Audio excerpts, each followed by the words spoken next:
As you can see, I only have one branch on my local machine, but in my GitHub repository there are many branches, so we'll use git fetch to get them.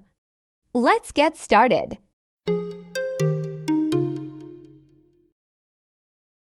The git fetch command allows you to fetch branches from your GitHub repository. Then type the name of the branch you want to fetch.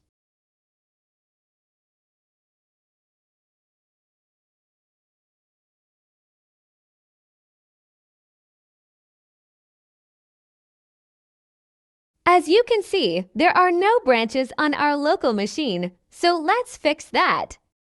Click the branch logo in the left bottom corner of your Visual Studio Code.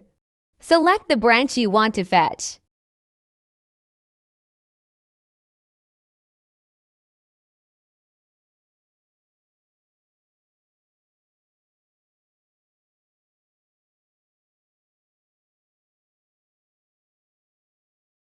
Wow, it works!